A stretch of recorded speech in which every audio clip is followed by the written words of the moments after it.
Hello, everyone. Welcome to the 10th meeting of the Corporate Services Committee. It is 12 p.m., so I am going to call the meeting to order. As always, we begin by acknowledging that the City of London is situated on the traditional lands of the Anishinaabe, the Haudenosaunee, the Lenape-Pewak, and Attawandaron peoples. And we honor and respect the history, languages, and culture of the diverse Indigenous people who call this territory home. The City of London is currently home to many First Nations, Métis, and Inuit peoples today. And as representatives of the people of the City of London, we are grateful to have the opportunity to live and work in this territory.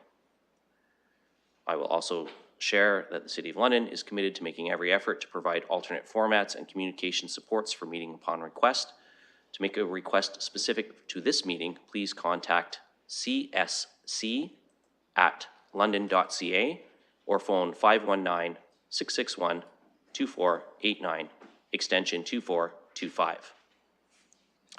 And to begin the agenda, I will just look for any disclosures of pecuniary interest. Seeing none, we will move along to the consent agenda. I have been asked to pull items 2.5 and 2.6, so we will refer those down to deferred matters and additional business after we deal with the rest of the agenda. Councillor Trussow? Yes, and before we do that, I would like to make a motion regarding the a change in the order of the agenda, if I may do that now. You may. Okay. I would like to suggest that items 6.1 and 6.2 be considered first insofar as they may have a bearing on the rest of the agenda.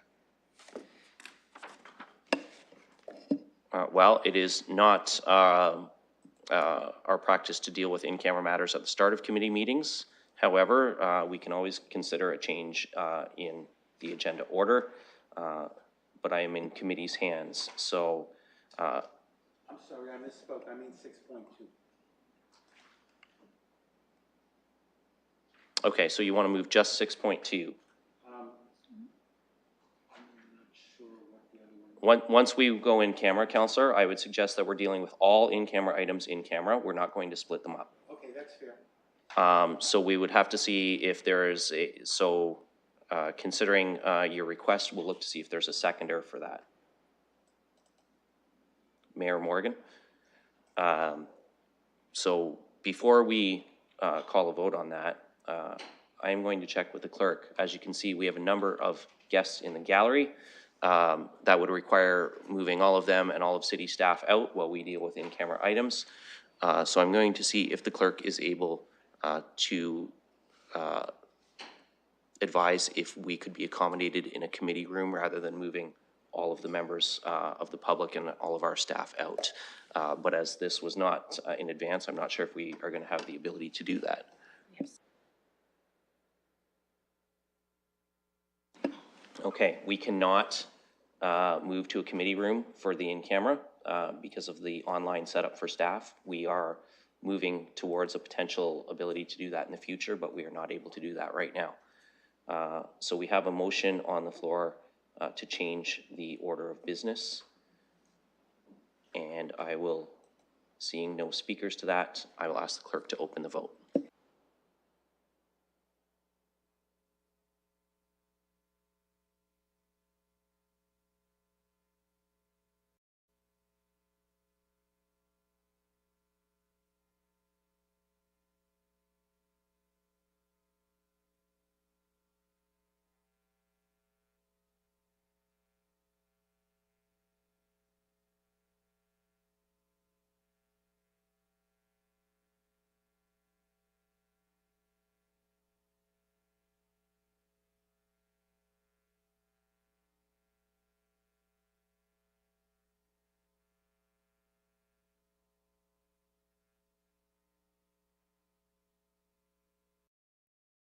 Mr. Trussow?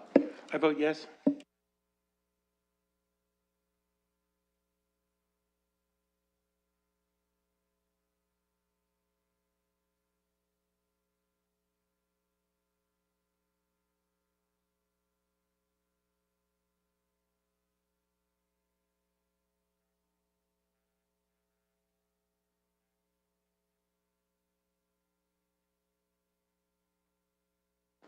Closing the motion, and the vote passes 3-1. All right, then we will need a motion to move in camera. Moved by Counselor Stevenson, seconded by Counselor Trussow. And we'll ask the clerk to open the vote on that. I will just let members of the public in the gallery know, we will have to move you out for a confidential session. We will bring you back in as soon as that is done.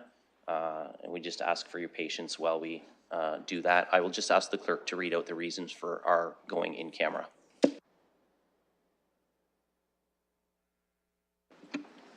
The committee will be going into closed session for land acquisition, disposition, solicitor-client privilege, as well as a position plan procedure criteria or instruction to be applied to any negotiations, confidential, trade secret, scientific, technical, commercial, or financial information belonging to the city.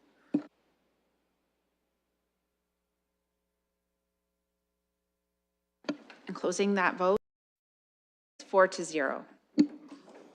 Okay, so we give everyone an opportunity to exit, who needs to exit, and we'll secure the chambers, and then we will begin our in-camera session. So the doors are locked.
Okay, our public live streams have resumed, so we will resume with the agenda. We are on item 2. These are the consent agenda items. 2.5 and 2.6, which are expropriation matters, have been pulled.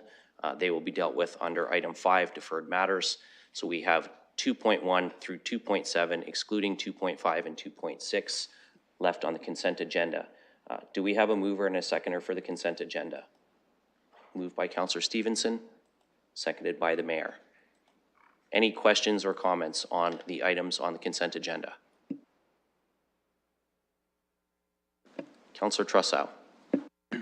Really quickly, with respect to 2.7, have we identified the source of the problem and how we're going to rectify it in the future?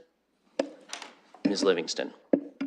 Yes, Mr. Chair, we have, and a series of steps have been put in place. In fact, they were done immediately, and I also informed council of those steps, what the review was done and the steps that we were taking to not have this happen again. So yes, the answer is we acted immediately. Thank you. Any other questions or comments on the balance of the consent agenda? Seeing none, I'm going to ask the clerk to open the vote on this.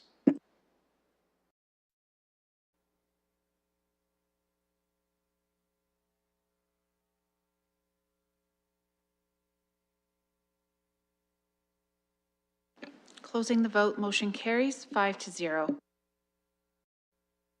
Thank you, colleagues. Moving on, the next item on our agenda is item 4. This is items for direction. Item 4.1 is a Budweiser Gardens expansion and renovation proposal. We have a brief comment from Ms. Barbone, and then we will have requests for delegation status dealt with, and then we will move on to debate.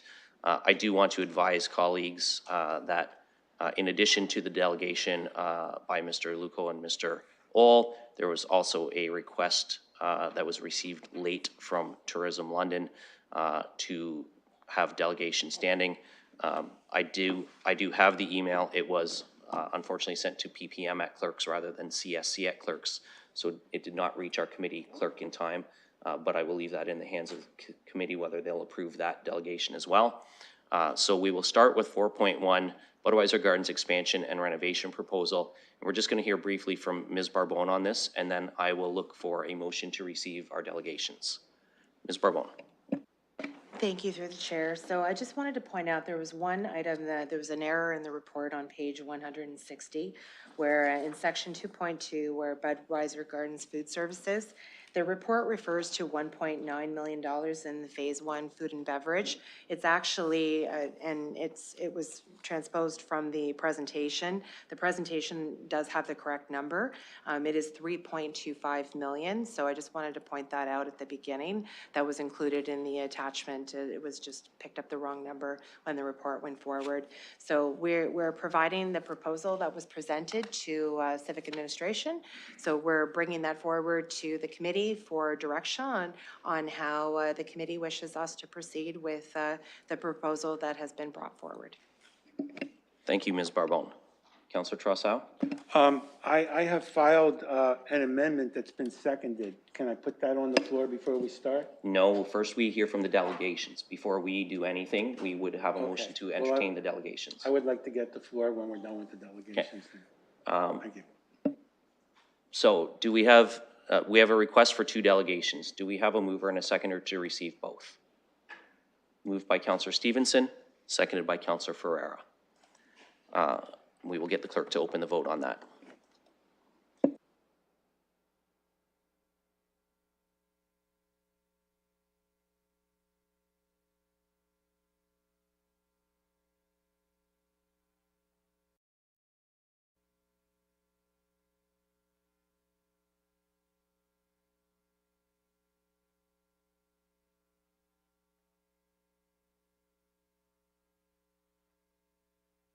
Closing the vote, motion carries 5-0. Thank you, colleagues. So our delegations, we're going to invite you to come to the microphone. You'll have 5 minutes. We'll just ask you to give your names just before you start speaking, just so we know who we're hearing from. And with that, Mr. Ohl and Mr. Luco, if you'd like to present your delegation to us. Great. Hi, my name is Peter Luco. I am the co-chair of the Oakview Group. I also was here 20 years ago when the arena was built. We were at that time Global Spectrum, as was Brian Ohl. Brent was here, Brocky was here, and this is our staff here today. And thanks to the Knights for coming today. At the time, this was a very unique partnership in our industry. There just weren't many public-private partnerships at the time. And we came together, ourselves and Ellis Don, in the city to build a great building. We both put in funds. We both took operating risk, and the city got a share of the upside. So as a private manager, we took all the operating risk. And at the time, we didn't know how the building was going to do. We felt really good about it. If you all remember, people were a little concerned about it going downtown. Was the traffic going to be good?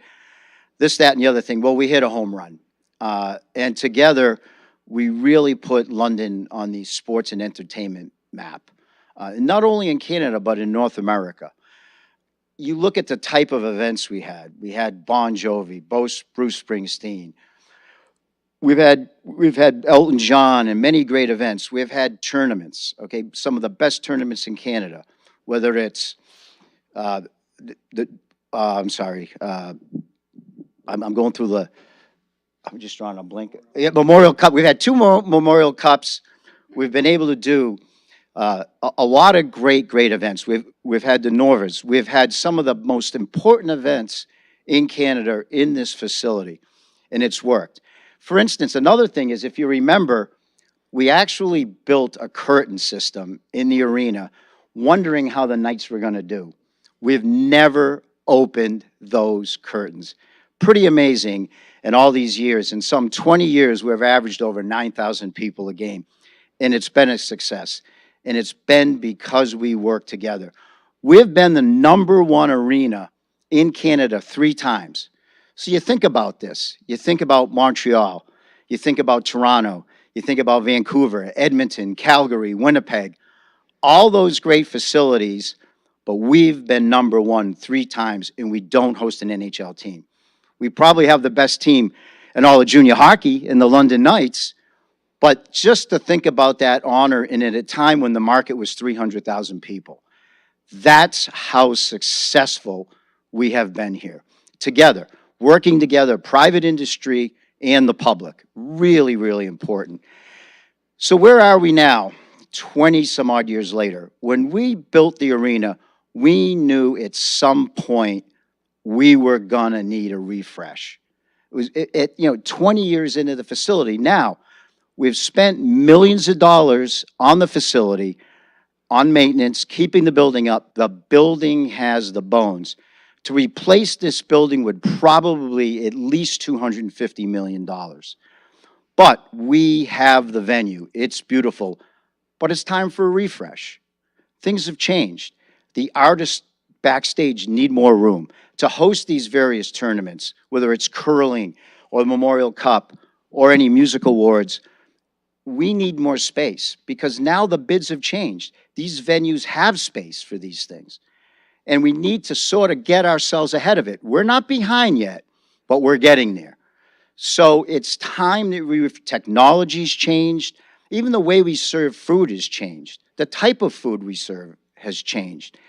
It's that time for a refresh. And because the building is in such great shape, it's not a $250 to $300 million refresh. It's much, much cheaper than that. So we've worked closely with the city.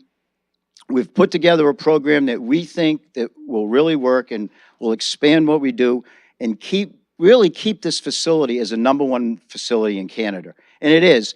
And what's interesting, and we were so proud of this early on, is everybody said, other cities in Canada and in the U.S., how do we get a London? Other junior teams, and the Knights guys know this, how do we get a London? So we have set the bar, but we just need to get ahead of ourselves. And the Just time, to let you know, you've got 30 seconds. okay, and the time to really do this is while the facility is still operable, still in good shape, but we need to get ahead of it, because when you get behind something like this, It literally can cost you as much as $250 million. So thank you on behalf of all of us, the London Knights, OVG, thank you. Thank you, sir. And you came in 3 seconds shy of your limit, so thanks for staying within time. Would have liked to have given the Knights that extra 3 seconds at the end of Game 6, but we'll go on to our next delegation now, which is Tourism London. Ms. Finn? Thank you so much. It's an honor to be in front of you today and honored to speak on behalf of a very important partner in regards to the work that we do. If there's one thing we learned during the pandemic, it was how important tourism is to the economic development of our city. Tourism drives hotel stays, it drives community pride through the London Knights and through the tournaments we are able to host. It also contributes to a lively community as a wonderful place to live through concerts, events, and so on. So when you're putting all of the pieces of the pie together, I am, and as well as my tourism colleagues and UNESCO City of Music representation here today as well, we are very supportive of an expansion. When we're hosting large events, what we've found is in the past, we've had to invest more into additional infrastructure. During the 2013 World Figure Skating Championships, an event that we were told we would never be able to host, we did it and we did it well, but it was with additional investment on infrastructure. Most recently for the Tim Hortons Briar, we hosted a wonderful national event where we were showcased for at least 8 to 12 hours every day for 10 days on a national broadcast. I cannot pay for that kind of marketing for our city. Bringing in concerts, events, tournaments, sport, culture, arts, it's all incredibly important for us as a city. So I would certainly hope that support of this expansion is approved in that it helps us do our job and do it well. Thank you. Thank you, Ms. Finn. So that is our 2 public delegations. So now we will move on to motions, debate, discussion amongst councilors. Councilor Trussow. Thank you very much, and I have previously circulated an amendment, and I think it makes sense to put the amendment on the floor first as it frames the rest of the debate, and it has been given to the clerk. And the essence of the amendment, in substance, is that the Phase 1 expenditures be referred to the multi-year budget process so they can be taken together with the Phase 2 changes. And that's the substance of my motion. Same thing for C with respect to the food service. Do you have that on the screen? Yes, the clerk has that up on the screen. Okay, so people in I'm the gallery making can that see it. motion, and Councilor Ferreira has indicated that he would second it. And I see Councilor Ferreira nodding, so now we can move into debate on the amendment. Oh, Councilor Trussow, you still have your microphone. Councilor Ferreira. Thank you, and through the chair. And thank you for the delegates that came today to speak on behalf of Budweiser Gardens. I am the downtown councilor, so I do appreciate the venue that you guys operate, and it's definitely a center point of the city.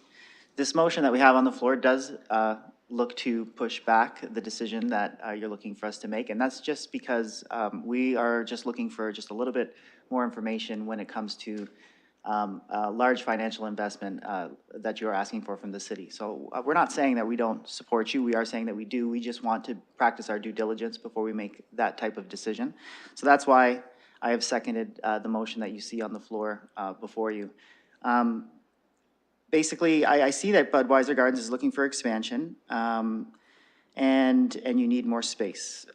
So the fact that the arena is the #1 arena in Canada 3 times over, you know, that does give us confidence, and that does push us along, but it doesn't get us to the level, or it doesn't get me anyways, to the level where I need to be before I can make a decision like that.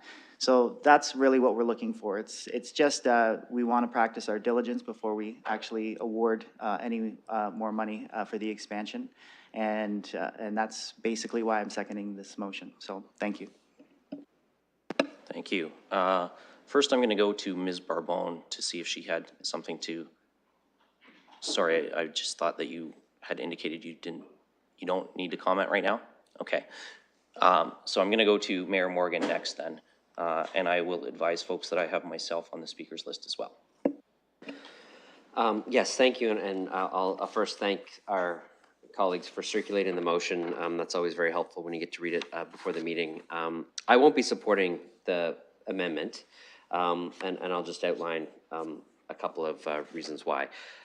First off, I do want to say I do support what Councillor Ferreira said about ensuring that we get the proper financial information to make a decision.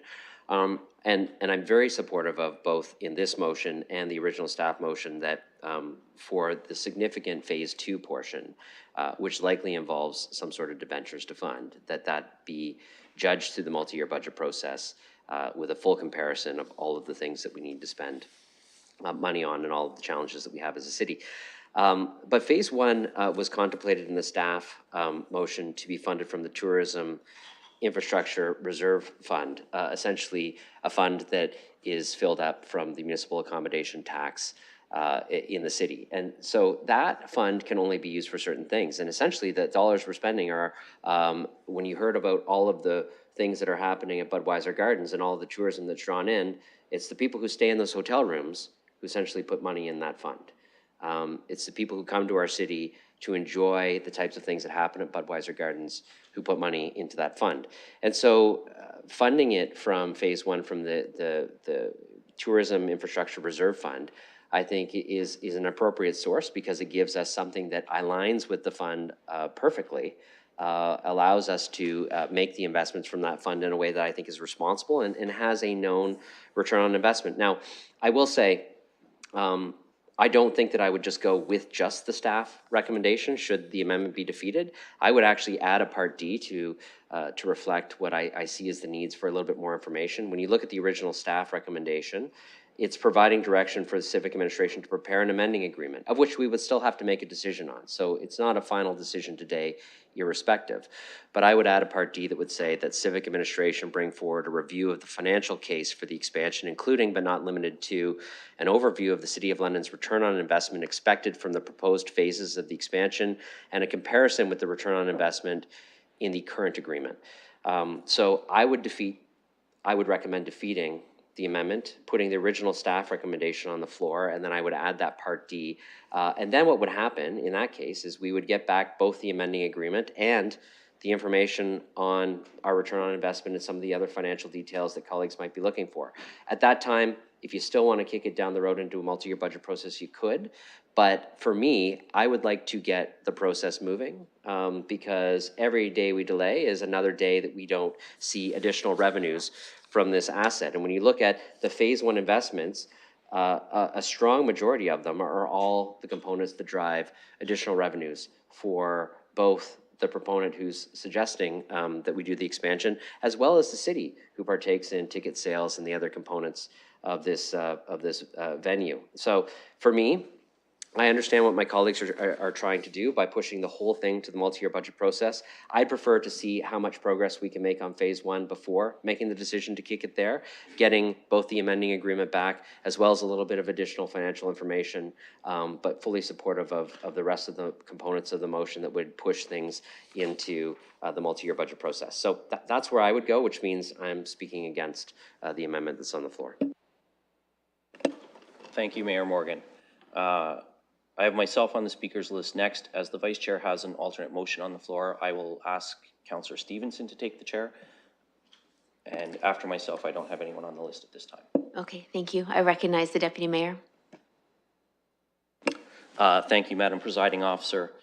So I'm going to build on the mayor's comments. I won't repeat them all. However, I will say I'm not going to support the amendment.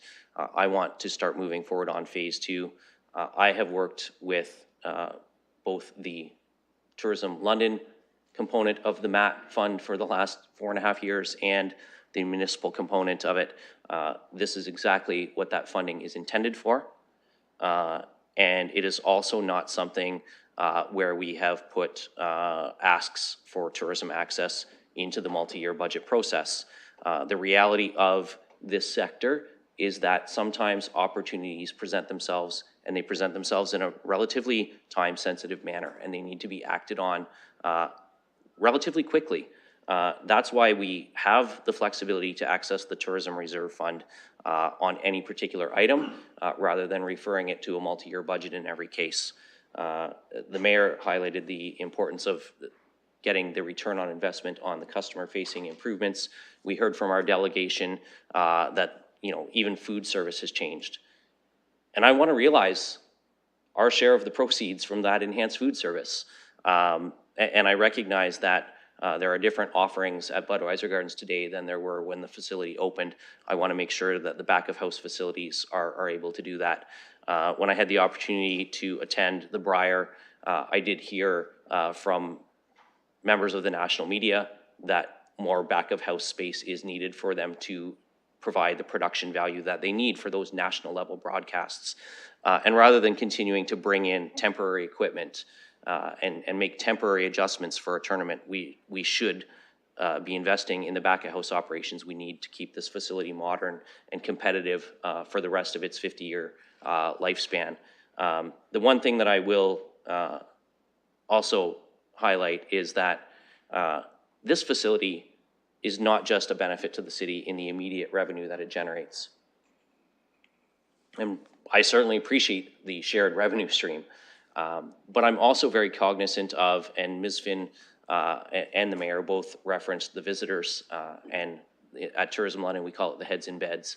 The people that this facility brings to overnight stays, who sleep in our hotels, who eat in our restaurants, who shop in some of our retail stores along Dundas Place or other stops they might make while they're here.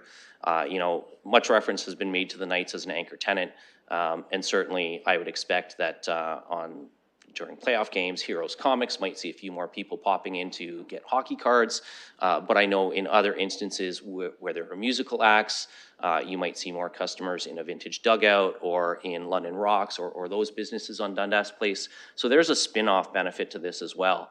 And if we do not remain competitive, acts will pass us by for newer, more modern facilities. I am not prepared to take that risk. I'm also cognizant of the economic environment that we're in right now. And I know that delays are likely going to mean added costs to get this project done. That's the reality of supply chain, inflation, labor market pressures right now. The longer we wait, the more expensive it's going to be.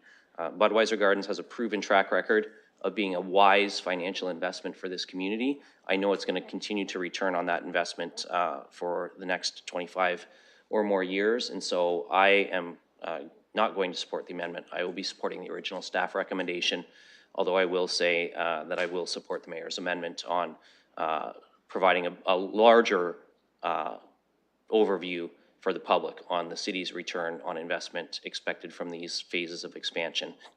So I'll end my comments there on the amendment. I may have more to say on the main motion. Thank you. I'll return the chair, and you've got Councillor Ferreira on the speakers list. Thank you, Councillor. Councillor Ferreira. Thank you, and through the chair. To the mayor's Part D on the amendment. So from what I understand, your amendment brings back the financial information somewhat to that we're speaking to right now. And it's also looking with that along with the amending agreement. So from what I understand on that amendment, we would have both of those pieces of information before the decision that's being made. Okay. And just to, and I have another question actually to staff. For the Tourism Infrastructure Reserve Fund, from what I understand, Phase 1 would completely deplete that fund. Is that correct? Ms. Barbone. Thank you, through the chair. So the balance in the reserve fund is replenished each year by the municipal accommodation tax that comes in. So the intent behind it is there is not $9 million sitting in that fund. The intent would be that the balance would be, there would be debt, and that the debt would be repaid by the annual balance in that fund. There would be a little bit left. We receive approximately $1.7 million annually, and there's currently $2.9 million in the balance of the reserve fund right now. So the debt would then be repaid over likely a 10-year period or longer, depending on how that would work, to repay that amount so that it is fully funded through the municipal accommodation tax. Counselor? And thank you. Yeah, the reason I ask is just because I do know that the tourism, or that fund is not necessarily only for any initiatives for the Budweiser Gardens. So I just wanted to know if we do have extra funds available for any other initiatives that we have in the future, which is why I do wanted to ask about the debenture setting, and that's why I want the financial information to come back. So this is really what we're trying to do, is just be as fiscally prudent as possible as we spend these monies and find out where they should go. So that's why we're looking for that information. Thank you, Counselor. And although Ms. Finn didn't mention it, it might help to just share with you from the chair that the municipal accommodation tax is actually split between the reserve fund that Ms. Barbone referenced, as well as a MAT fund that the Tourism London Board and a subcommittee of that oversees. So the tourism piece is used for things like bid fees. So if the tourism board is going after a convention or something like that, it has funding available through its share of the MAT to continue to pursue those, if that's helpful. Thank you. It is helpful. I was aware of that, but I do also know that the Tourism Infrastructure Renewal Fund can be used for updates of other buildings, and we have a few in the downtown area that I kind of had my eye on that I'd like to figure out some funds to go towards there. So this is just why I just wanted to ask those questions. Councillor Trussow, and then I have Councillor Privel as a visiting member. Thank you very much, and certainly through the chair, and thank you for your presentations. I do have quite a few questions, and I'll just try to group these. Let me start by saying that there's very little that's been said that I disagree with in terms of the overall benefits that are provided by this facility. My concern as a counselor right now is limited to what's in phase one. I'm not raising any questions about phase two, because phase two, quite rightly, in my opinion, is being deferred to the multi-year budget. And I think it's important for us not to conflate what's in phase one and phase two, because I've heard arguments that we need some of the things in phase two to keep us competitive, and there's no argument there. There's no argument there. So I'm going to focus on phase one, and I'm going to start with the locker room. And I guess my questions through the chair to the staff, are the locker room enhancements, could you explain what they entail, and could you explain how those are customer facing? I'm not sure which staff member might want to respond to that, but we'll start with Ms. Barbone, and if she wants to hand it off to somebody else, we'll hear from them as well. Thank you, through the chair. The details of those specific questions would be best answered through the management team at Bud Gardens, through Brian Ohl. Then Mr. Ohl would actually have to answer those questions. If the committee is amenable, we have heard from a delegation, this is not a PPM, but I see individuals nodding that they'll allow Mr. Ohl to. So Mr. Ohl, if you can respond to that. Sure, thank you. Thank you very much. Appreciate the question. What we're proposing in this, in the phase one is basically a shell for the London Knights to expand their dressing room. They would do the fit out and spend the money to do that. We'll just remind people that 60 to 70% of the revenues coming into the venue are a result, and this year probably even more because of the playoffs, but a result of the London Knights and the number of people that they bring in and the beers that are sold and everything else. But really it's about Shell and getting them the space that they need. Other venues, basically at 20 years ago, they had the state of the art, the size of the dressing room and everything like that. But 20 years later, they are probably one of the smallest dressing rooms in the OHL. And it's about making sure that they also are top of the league in terms of being able to attract the right athletes so that we can continue to play for OHL championships and Memorial Cups. So of the phase one, through the chair, of the phase one proposed expenditures, how much is for the locker room? Ms. Barbone? Thank you through the chair. So I'm trying to find the page number, but in the slides that are presented where they have the broken down between phase one and phase two, the third item down is the Knights renovation, which is part of the shell that Mr. Ohl referred to, which is approximately $2.4 million, 2.48. 2.48 as part of the shell expansion. I just want to ask Ms. Barbone if she can explain what the shell expansion means. 'Cause shell might mean different things to different people.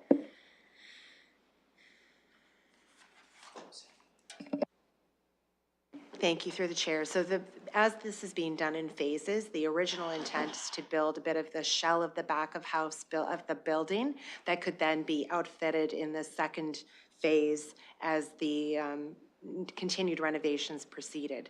So that it's really trying to get part of the building ready so that it can be broken down into phases, and then the Knights would be able to retrofit once the shell is completed of the framing of the building, if, for lack of a better way to describe it, so that it could be completed as part of the phase two.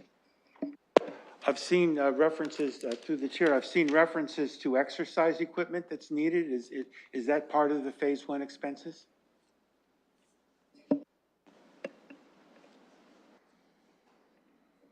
Mr. Ohl indicates he can answer that for us.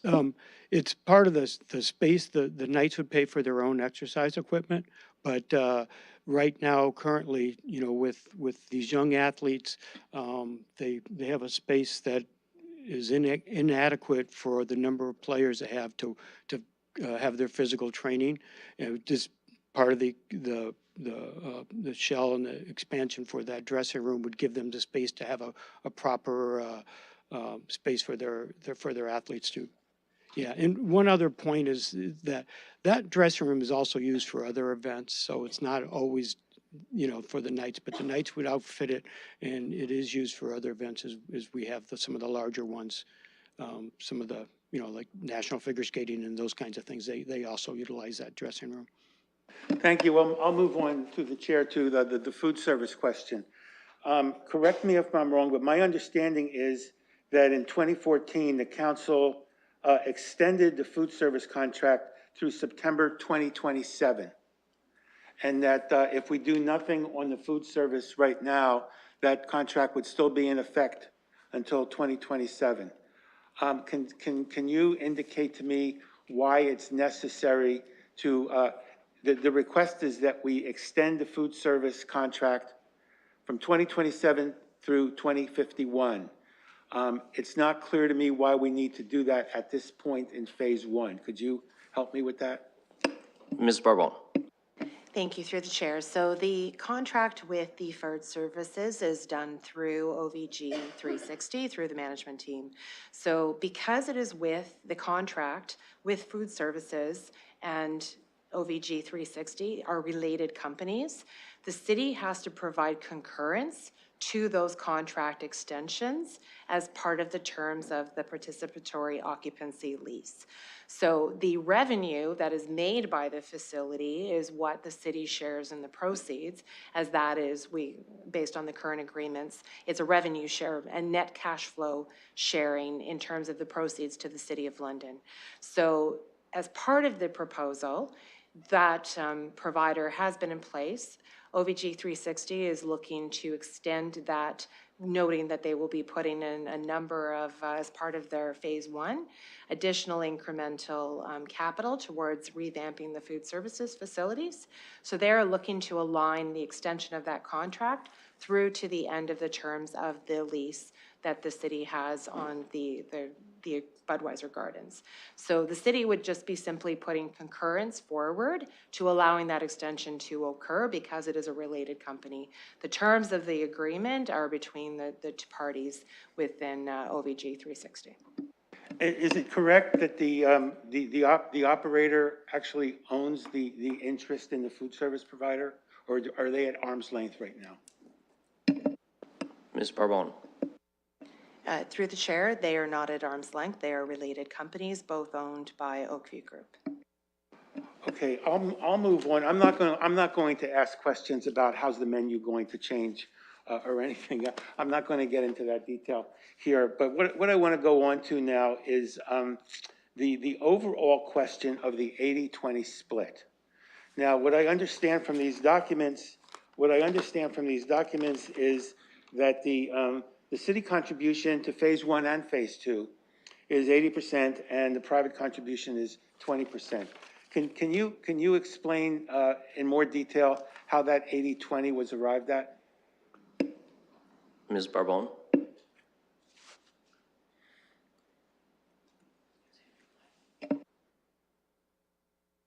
Thank you, through the chair. So the original agreement was based on approximately an 80-20 split.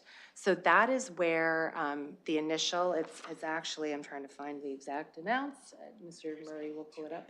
It was 82% from the city. So they've rounded down to 80-20 with their proposal moving forward. That is consistent with the initial terms of the build of Budweiser Gardens. So back in 2000, when the negotiations occurred, that was how the proposal was put forward. Given that this is just an extension of the existing agreement and that we're looking to provide an expansion and renovation to the existing footprint, we are primarily with the same terms aligning with that were initiated back in under the existing proposal. So that was the intent behind this. So they've actually made it 80-20. They've rounded it a little bit different than the 82 that was in the initial agreement, which is what is before you today.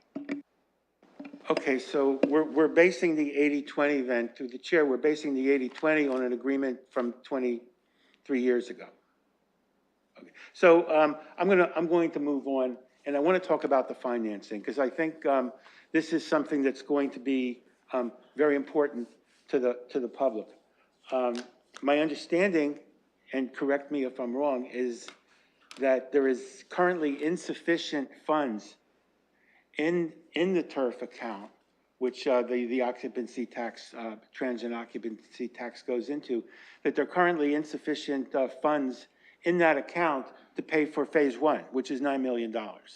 Well, and more specifically, to pay for Phase 1, the city's contribution to Phase 1 is $9 million. So we don't have the money in that account, so we're going to have to float debentures. Is there some upper limit on how many times we can go to creditors and ask debentures to be floated? I mean, is it unlimited, or is there some constraint on that? Mr. Murray? Thank you, through the chair. So specifically related to the questions that the councillor raised regarding the Tourism Infrastructure Reserve Fund, I can confirm that the current balance is about 2.9 million. So it would not be sufficient to pay for the full cost of the $9 million investment in Phase 1. That is why we are suggesting that we would need to pursue debentures, which will be fully funded through the Tourism Infrastructure Reserve Fund, both principal and interest, in order to support our $9 million contribution. In relation to the upper limit on our potential debentures, there is not, other than our annual repayment limit that is provided by the Ministry of Municipal Affairs and Housing, which essentially is the city's debenture repayment limit for any given year. We are significantly below that legislative limit, and this additional $9 million would not significantly affect that should we choose to proceed in that direction. And the debt service, through the chair, the debt service on that debenture to make up the difference is estimated at $700,000 a year, and that would come out of the same fund? Mr. Murray? That is correct. So we could choose to either fund the debenture over a 20-year term or a 10-year term. If we were to choose a 20-year term on the debenture, you'd be looking at least based on current interest rates, annual repayment costs, both principal and interest, in the order of approximately $700,000 per year. If you chose a shorter term, The benefit, of course, would be you would pay that off over a much shorter period of time. You'd incur less total interest. That would mean on a 10-year term, based on current rates, the annual principal and interest would be in the order of approximately $1.1 million per year. I'm going to be wrapping this up soon, and I'll make a few comments. The proceeds, unlike the 80-20 split, the proceeds split is 70% to the city for 2024 through 28, and then after that, 60%. Is that right? Ms. Barbone? Through the chair, that's correct. That is what is being proposed. Okay, so I think I'm just going to not ask any more questions and just make a few brief comments. I believe that this amendment is warranted because I think there are too many questions, and this is in all due respect to the wonderful work that you're all doing. I want you to understand that.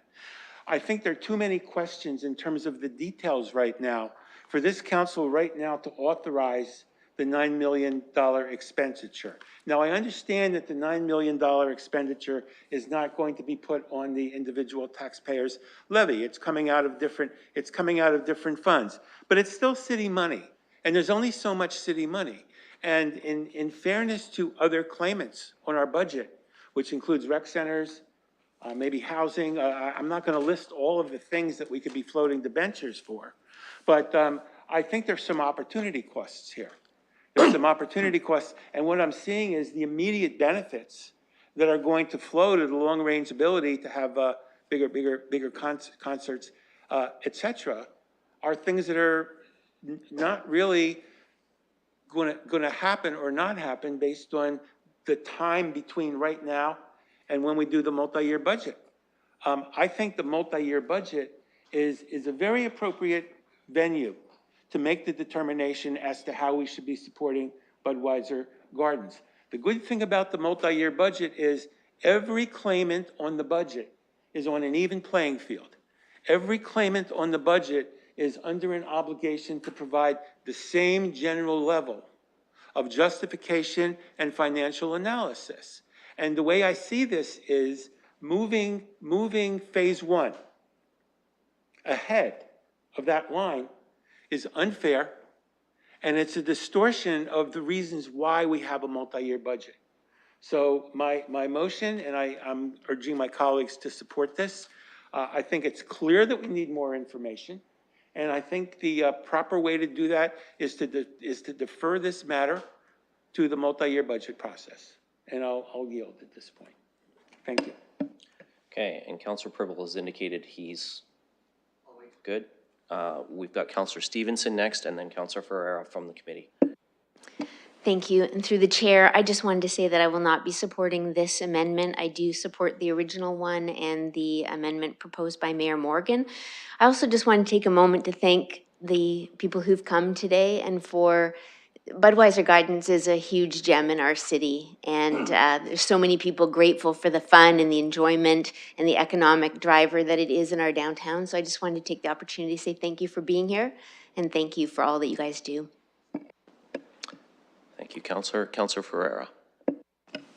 Thank you, and through you. As the councillor was bringing up bringing up some questions, it did kind of raise my interest for a question that I wanted to ask, but I forgot.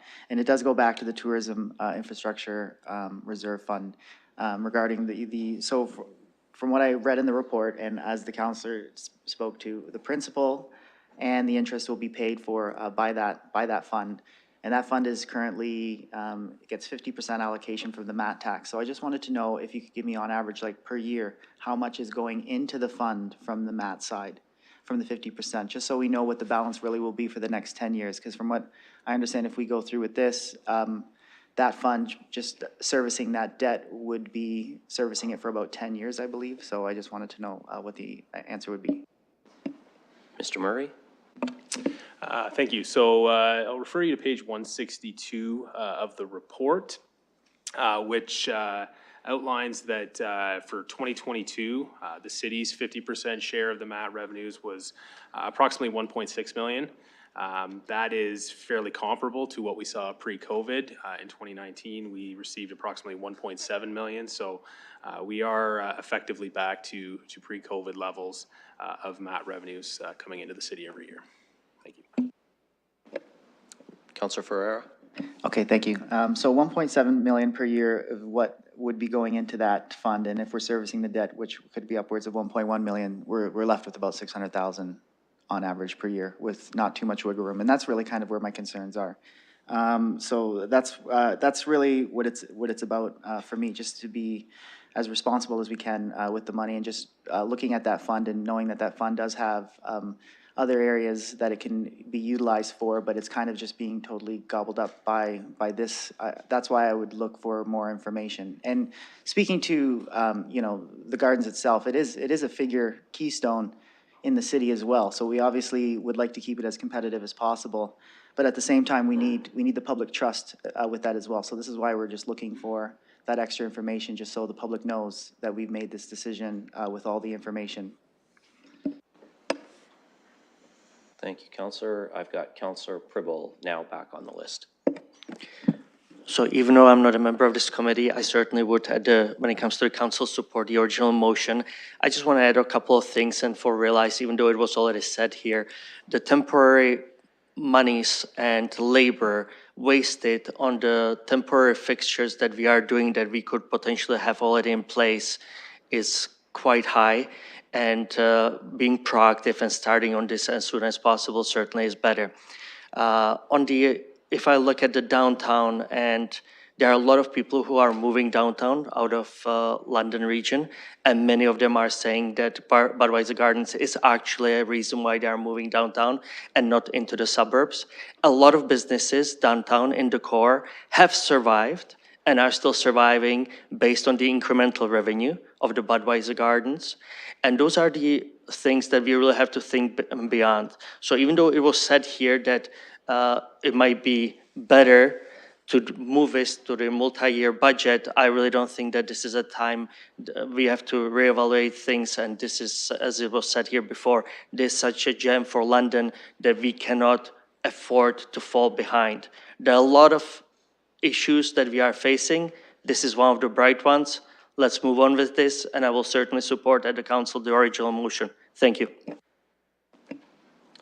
That exhausts my speakers list on the alternate motion that's on the floor. Well, Councillor Ferreira you're good? Okay. Councillor Trussell, you wanted to reply to something? Yeah, actually, something else. Could you just give a few examples of expenditures that can come out of this occupancy tax? Because I think people need to understand that we can't use that for just anything, and it is limited. What are some examples of things that we've used that fund for in the past? Ms. Barbone, on the municipal accommodation tax. Thank you through the chair. So in the report, actually, under section 3.2 on page 161, it does outline what is in the city's bylaw with respect to this reserve fund that it can be used for. So the intent was to support tourism infrastructure in the city of London that is generally city-owned. So we've got a couple of things in terms of being able to support, you know, major events and things like that.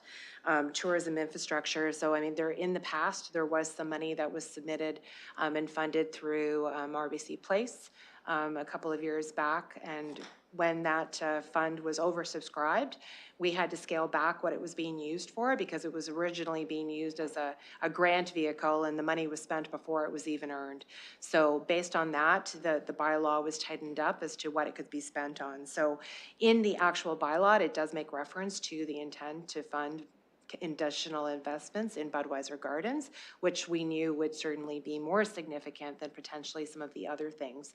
But there isn't anything else in the capital plan as of yet that is utilizing this, but certainly through the multi-year budget, that would be an opportunity to bring forward if there were other things that could be funded through this reserve fund. Okay.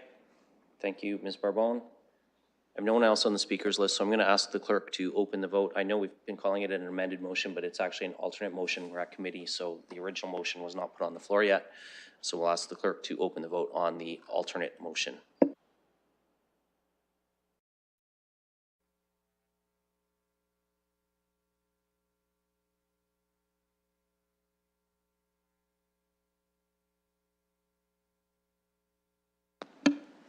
Closing the vote, the motion fails, 2-3. Thank you. Mayor Morgan. I'd like to put the original staff recommendation on the floor with an additional Part D that reads that the Civic Administration bring forward a review of the financial case for the expansion, including but not limited to an overview of the City of London's return on investment expected from the proposed phases of the expansion and a comparison with the ROI in the current agreement. So I'm willing to put that on the floor. And Councillor Stevenson has indicated she'll second that. If I could just make. So now your comments. If I could just make a few comments. I just want to remind colleagues too, that we're still not making a final decision today. When you look at what is in the original Part B that the councillors wanted to amend, it's providing direction to Civic Administration to prepare an amending agreement for the proposed expansion and bring forward to confirmed source of financing from the Tour Investment Reserve Fund. And the direction to provide and send phase 2 to the multi-year budget process. So I think we can have it both ways here. I think we can still have that option on the table should all of council say we still want to send this to the multi-year budget process, but we can have the amending agreement worked on. We can get some of the additional information on the financial side of things that colleagues are looking for, including what I think is an important piece, and that's what is the city's return on investment when we spend public dollars, whether they be directly from the tax levy or from other sources, as this is in that case on phase 1. And then we can make a decision together. So what this allows us to do is proceed with moving forward with the phase 1, have that option on our table to pull, to get that happening a little bit quicker, while at the same time reserving all of our ability to slow the decision down if we'd like to do that. I do want to draw one piece of attention, given the discussion on the possibility and the likelihood of, well, the absolute certainty that we'd have to use debentures that would be paid back from the reserve fund. The new agreement actually does two things that actually is quite advantageous from a city cash flow perspective with the new revenues. And that is, one, the first 5 years maintain the 70% ratio, and two, the cap for repayment of the losses in previous years is reduced from 880,000 to 500,000, which means more of the additional revenues can flow to the city early on in the agreement, which should we choose to pay down debt quicker. That's not always an option in a debenture, but we could certainly pay down other debt, since that would be cash back to the city that would be free and clear to use for whatever.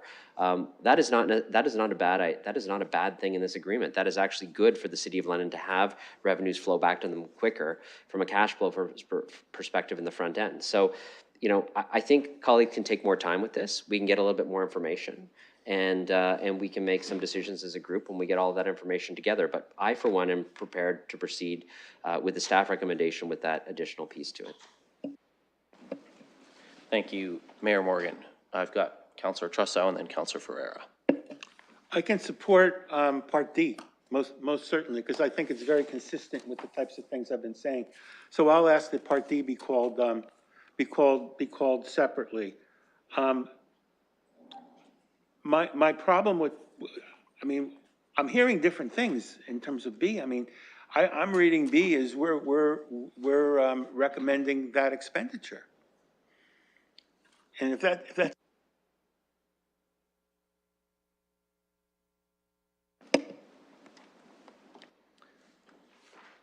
Well, I think the mayor did clarify that, but Ms. Barbone, can you provide some information on what happens when we direct you to bring forward an amending agreement?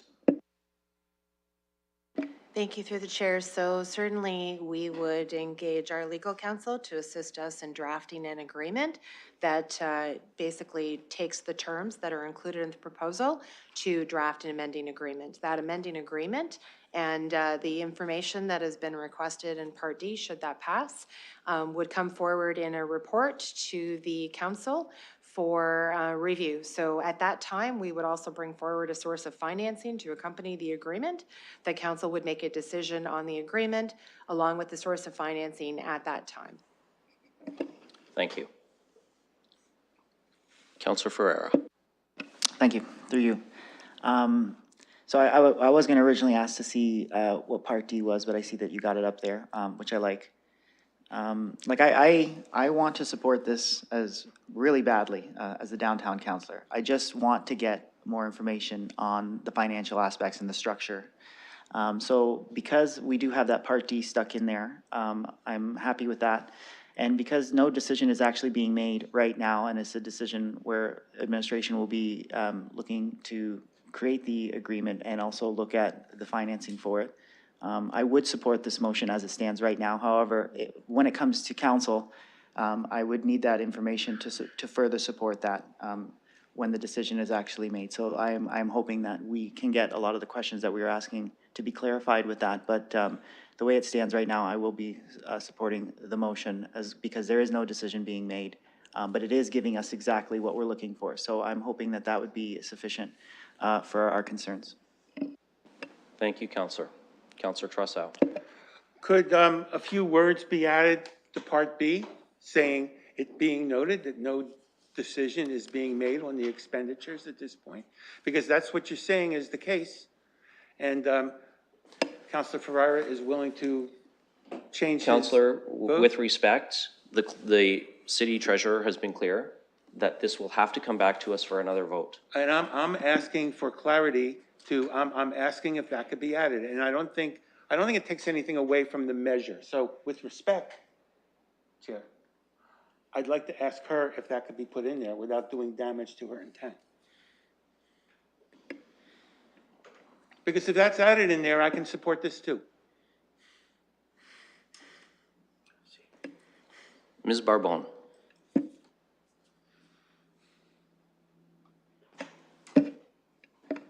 Thank you, through the chair. So no decisions being made. The direction, as I understand it, is that I am being directed to go and begin work on an amending agreement that will be brought forward for council's approval, along with the source of financing, on which time the council would vote at that time to either receive it, amend it, or approve it to proceed.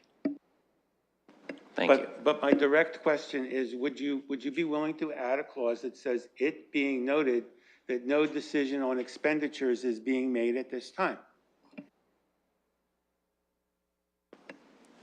I think what language you're looking for, Councillor, would be it being noted that the amending agreement will have to return to council for a future vote, as Ms. Barbone just outlined. Would it have to be returned to this committee? Yes. I would like that. I'd like to have legislation clear, not subject to any interpretation. I really would like to see an it being noted clause put in there, which would satisfy me. And I think at this point, to debate whether or not we could put in some clarifying language that would satisfy some of the objections is, I don't know. I think we should try to, whenever possible, we should try to reach consensus on things. So I still would like to see that language in there. And I'm going to ask Ms. Barbone directly through the chair, but not to the chair, whether that language can be added. Ms. Barbone. Thank you, through the chair. Certainly, it is the council and the committee's motion, so if you wish to add that, it could certainly be added.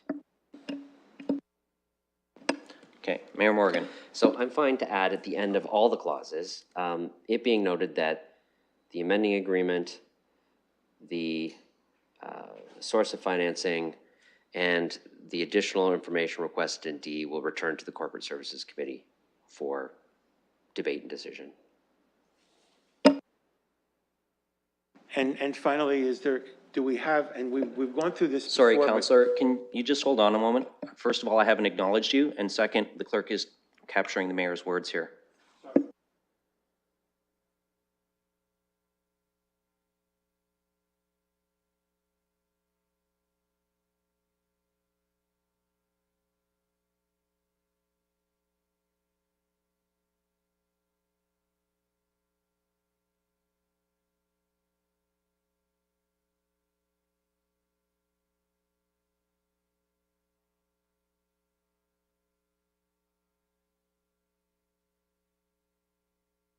All right, the clerk has has captured that now. Councillor Trussow.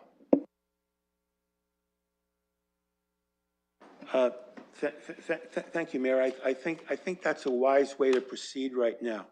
I think as much as possible, those of us who have been raising criticisms of the way we've been doing this financially and the lack of full information, many of those concerns have been addressed at this meeting. So I'm going to join Councillor Ferreira in voting for this, given the mayor's additional representation. I do want to say that as the record stands right now, I'm not prepared to proceed with phase one, and that's going to have to be, if that's going to change, there's going to have to be a lot more information given. But again, I do commend the mayor for attempting to move us forward in a productive way, and I thank you for that. All right, I have no one else on the speakers. Councillor Ferreira? And thank you, through you. I also want to commend the mayor to bringing us together, you know, pretty much the glue right now, so we can have consensus, because I would like to see consensus on a vote like this, especially for such a significant initiative that we're trying to do, especially when it comes to Budweiser Gardens in the heart of the city. So with adding that extra language, I would definitely be supportive of that too, but I also am with Councillor Charles, so I still haven't came to a final decision yet, and this is why we're asking for this, so it can give us the confidence that we need to vote in the future. So that's really what we're asking for, so I appreciate that. All right, you can see the amended language up on the screen. So that's now in eScribe. Read the last clause again. Yep, the clerk will read that out. New Part D, that the Civic Administration bring forward a review of the financial case for the expansion, including, but not limited to, an overview of the City of London's return on investment, ROI, expected from the proposed phases of the expansion in a comparison with the ROI in the current agreement. It being further noted that the amending agreement and source of financing will be brought forward to a future Corporate Services Committee meeting. Thank you. One final question of clarification then. Does that Part D that you just added apply to Part C? I will ask the mayor for some clarification on his Clause D. No, it didn't. The way that I saw it, it was related to the other pieces, unless the treasurer is reading it a different way than I was. Ms. Barbone? Through the chair, no, the way I read it is Part D would stand alone. Part C is all of the revenue is part of the revenue analysis.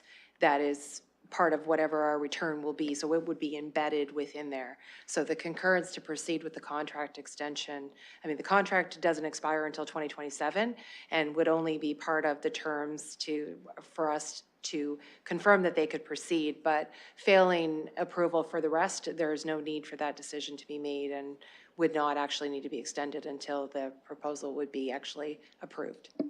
Yeah, so Councillor Trussow. thank you, through the chair. So my worry then is, and we're making progress, my worry is that by not explicitly dealing with C as well as B, we are, I mean, I'm reading this to say that we're agreeing to this extension to 2051, and I'm certainly not prepared to do that. Now, if that's the case, I'd like to pull out C and vote against that, but I think it would be cleaner if it was also explicit that we were not at this point sending to council a ratification of the extension to 2051.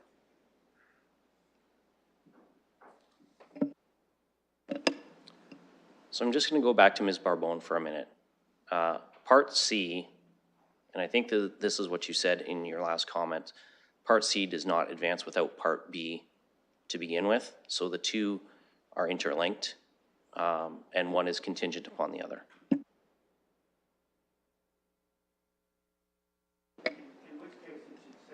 Through the chair, if you wish to make it explicit to say that to confirm or to have that confirmed pending the future Corporate Services Committee for clarity, that would be fine, and then we would bring it forward at the same time that the amending agreement would be approved. Okay, I've got Counselor Trussell and then Mayor Morgan. That satisfies my concern about C. I just didn't want that dangling out there as a clause on its own that's being approved. Okay. I confirm the new language is necessary. I think given if the expansion doesn't proceed, that's not the way we would proceed, then C does need to change to be accurate with that.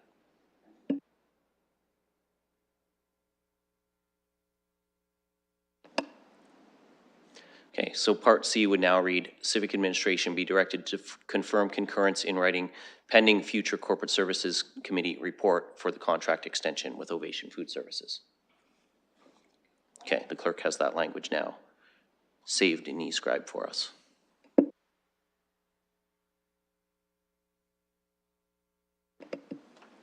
right.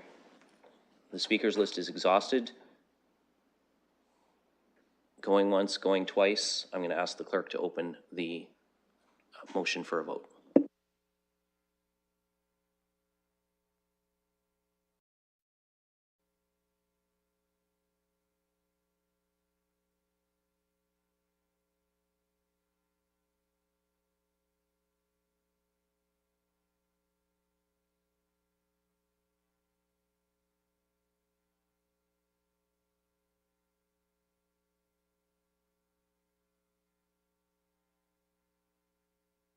Closing the vote, motion carries 5-0. Thank you, colleagues. That leaves 3 items left on our items for direction, and we still have 2 items of deferred matters from the consent agenda. So at this point, in dealing with the issuance of proclamation requests, I will note that our past practice has been to resolve some of these automatically as a group. We have also dealt with them separately where there are concerns about connections to London. I am in colleagues' hands as to how you want to proceed with these. We can deal with them all together, or we can deal with them separately. Councillor Ferreira. And thank you, and through you. I don't have the specific ones in front of me, but from what I remember, I think 2 of those proclamations came from individuals who are not residing in the city. So as we've done in the past, I'd like to forward that back and request someone from the city to request those. Okay, and you are correct that 4.2 came from a London chapter of a national organization. 4.3 and 4.4 came from external organizations to the city. I will note that 4.4 indicated that they worked with London hospitals, but there was no details around how that work is conducted. So why don't we deal with 4.2 first, which is the application for proclamation of Azerbaijani Democratic Republican. That is the proclamation with a direct tie to a London chapter of a national organization. It's moved by Councillor Trussell and seconded by Councillor Stevenson. We'll ask the clerk to open the vote on that. And that'll just be a moment.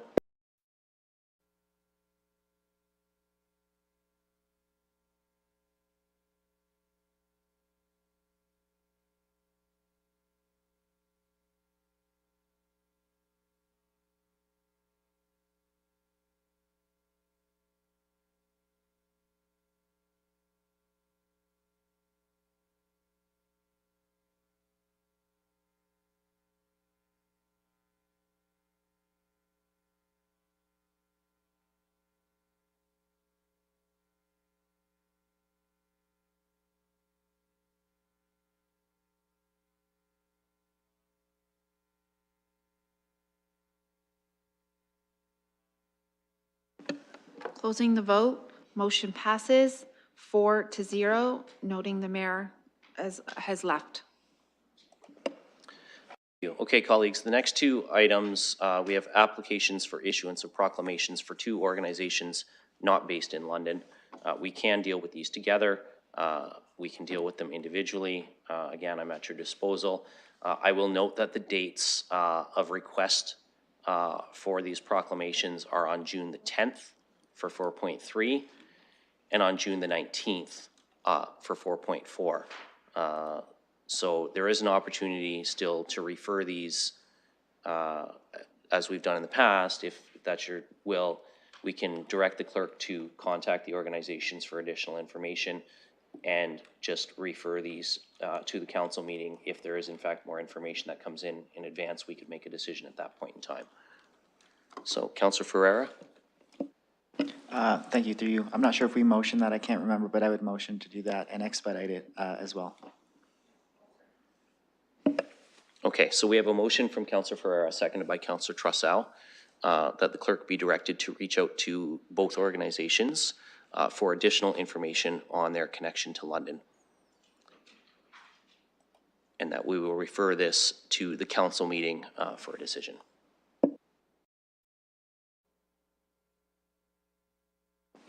And the clerk has opened the vote on that.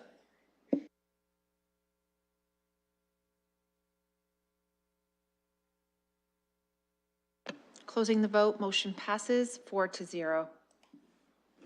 Thank you, colleagues. Moving on to item 2.5, moving on to deferred matters, and now we will deal with the two items from consent that were pulled. So that would be 2.5 and then 2.6. These are both expropriations of lands. 2.5 is for the East London Link. 2.6 is for the Wellington Gateway project. And these were pulled at the request of Councillor Stevenson. So Councillor Stevenson, I'll go to you first to see if you have some questions for staff on these. Thank you, and through the chair. There's a lot of concern in this area around these the expropriation and also the phase 3 of the East London Link. I was wondering if there was the opportunity to get updated financial projections prior to council.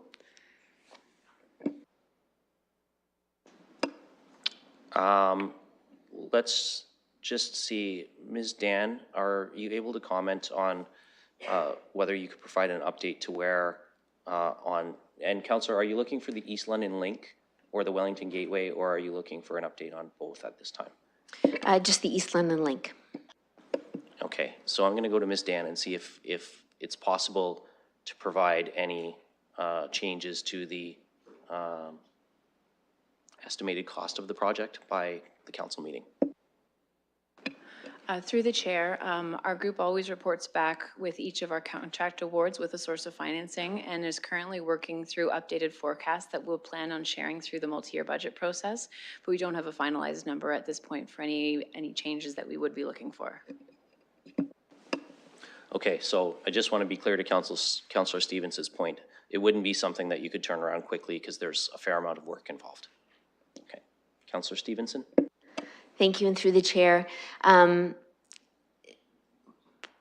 of the concern, I think, for the general public and not just the properties that are impacted is a bit of a lack of awareness and information on the East Link. Back in 2018, it was put through, and there hasn't been much happening until now. And so when I go to the website, there isn't any information on phase 3 that I can find. I'm going to reach out to staff after this to find out if I can get some information that I can share with residents to support in that. But they're also on the website now when we go and it talks about the East Link, it's under the benefits. It says that, apologies here, I've got the wrong one pulled up here. Under benefits, anyway, it says, it talks about Centerline, and then it refers to King Street being curbside and one way, but it doesn't talk about Dundas Street at all. So I was wondering if I could make a request that there be expanded information put on the website so that as people go to look at it, you know, when they hear about expropriation, more people get concerned about that, wanting to know whether we should be supporting that. And so having more information on the website that accurately reflects the switch from Centerline to curbside, because for many people, that's all that they remember. So if that could be clearly on there and some information on Phase 3 on the website would be really helpful. I'm not going to be supporting this motion. There's a lot of concern in the area and a lot of concern about the project itself, the expropriation, and the lack of information. Okay, so I'm just going to go to Ms. Dan for follow-up on the additional information and see if she can provide a response for that for us. Absolutely, through the chair. We can certainly expand some of the information that's available on the website now for anyone that's just generally interested in what's happening on the project in terms of the various phases. With each of the phases of construction, we do a public meeting with the near final designs the fall before construction happens. So as East London Link Phase 3 is scheduled for construction in 2024, we will be planning sometime around September to do a full public information session by webinar and also look for some in-person opportunities where we really share those in-person designs. Then we meet again with everyone through a webinar for pre-construction in the spring. So we just haven't quite gotten to the stage of the design where we're ready to have that conversation. We've just moved to about the 90% design completion and should be having that public meeting in September. Thank you for that update, Ms. Dan, and I saw Councillor Stevenson nodding, that was appreciated. So I've got Councillor Ferreira next, and I'm just going to remind folks, we don't actually have any motions on the floor yet. So after Councillor Ferreira, I'm going to look to get a motion on the floor to start framing our discussion. And I would suggest that we may want to deal with 2.5 and 2.6 separately. They are two different projects, and colleagues may want to vote differently on the Wellington Gateway than they do on East London Link. Councillor Ferreira. Thank you, through you. I just wanted to actually ask on the fee simple sections. I do see that the sections, you know, they have the property, they have the PIN number, I believe, or the lot number, but there wasn't really any information on what part or how much of the lot that would be expropriated. So I just wanted to know if it's possible for that information to be sent to council, if we could get that, just that breakdown of each lot and how much is going to be expropriated for that land, or any type of easements that you put on that. I don't know whether that's more appropriate to Ms. Dan or Mr. Warner, but let's see if either of them have a response for you on that. Yes, thanks through the chair. We typically don't provide that level of detail at this stage, but more than happy to take it back and have staff rework the description in the schedule to show the actual dimension and the site area for each of the partial acquisition of the fee simple. I will just qualify that. So the fee simple for the majority, except for one property, which is a buyout, will be essentially a road widening. So a strip of land from the current right-of-way in approximately anywhere from 1 to 3 meters. And so that's generally what the description would be. And so it will take some time. But we'll do that if that's the wishes of council. Okay, Councillor Ferreira. Thank you. Thank you through the chair. Thank you for that. That's like I figured it's probably just like a little sliver of lot at the beginning part of the parcel itself. But I was just wondering if it's not too much, if we could get that information just for moving forward for more information purposes. Not something that I need immediately at the moment, but something that I would be looking for in the future. So, Councillor, I just want to seek some clarification. Is that something that you'd be looking for as they bring forward the final design phase of that Ms. Dan was referring to? Thank you. Through you. I'm not too sure exactly when the final design phase will be coming through, but I don't want it to be too far out. I would just like to get that information just so we can be more informed as we go forward. So that's why I'm not really giving a time frame of when I would like it, but I would like it sooner rather than later, but not so soon that it would kind of impede your other duties that you have to do. Ms. Dan? Yes, through the chair. So the amount of land that we need have been confirmed, which is why we're moving this process forward. What I can do is provide some context in sort of the nature of the land, further to what Mr. Warner was saying. Through detailed design, we've been able to significantly reduce our property impacts and taking wider strips to make them smaller slivers. And so there's a lot of work that's been done to there, and we can give you some context on that. When we get to the detailed design where we're presenting that publicly, it's really more about what people can expect from the final design and landscaping and grading and those elements. comments. So we can certainly provide some additional context to you on the type of and the nature of all the acquisitions we're doing through these notices. Counselor? And through you, thank you. Just a last question, just because I'm unaware. When exactly would that final detailed design be coming through, or when are you expecting it? Ms. Dan? Through the chair, we'll be presenting our near final designs publicly at a webinar sometime in September. And then we will be issuing our tender later this year. So we usually target for our larger rapid transit contracts to have them tendered and ready for late fall, so October, November. Counselor? Thank you. Thank you for that information. I'd be prepared to move those two items for the Wellington Gateway and the East London Link. Okay, we have to deal with these separately. Actually, the clerks advised me we have to deal with them separately whether we want to or not. So we'll take the clerk's learned advice on that and deal with those separately. So I'll take that as a mover on 2.5 to start. And I'll see if, and Councillor Trussow is willing to second that. So 2.5, which is the East London Link, has been moved and seconded. Any further discussion on that? Seeing none, then I will ask the clerk to open the vote.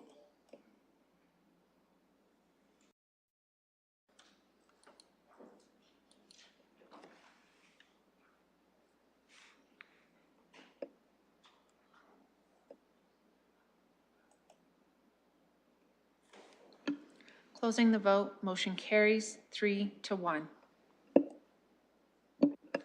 Thank you, colleagues. Now I will look for a mover and a seconder on 2.6. Moved by Councillor Ferreira and seconded by Councillor Trussow. Now we can have any further discussion on this is with regard to the expropriation for the Wellington Gateway. Councillor Ferreira. Thank you. Through you, I'll keep this quick. Same thing that I asked for the East London Link, the structure there, the fee simple structure, if we can get that as well. It's just exactly same ask. And I see some nodding from staff. Ms. Dan, did you want to confirm? Yes, we can provide some additional context on the Wellington Gateway project as well, and the timings for both a public webinar and tendering are around the same time. Thank you for that. Are you good with that, Councillor? Thumbs up, okay. I have no one else on the speakers list, so I will ask the clerk to open the vote on this item.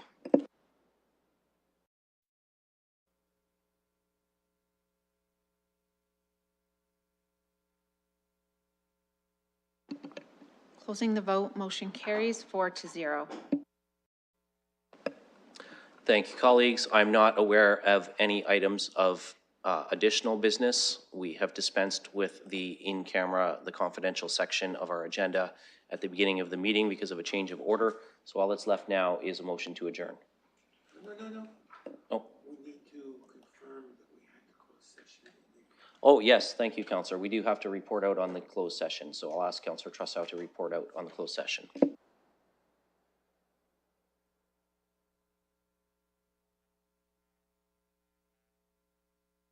I'll do the easy one first. At the May 23rd, 10th meeting of the Corporate Services Committee, the committee went into confidential session with respect to land acquisition, disposition, solicitor-client privilege, position plan, procedure, criteria, or instruction to be applied to any negotiations. We report that we made progress on that matter. With respect to item 6.2, we also had a discussion on the position plan procedure, criteria or instruction to be applied to any negotiations, trade secret, confidential, or scientific, technical, commercial, or financial information. And I can also report that we made progress on that matter. Thank you, Councillor, and thank you for catching that needed to be done before the end of the meeting. With that, I will now look for a motion to adjourn.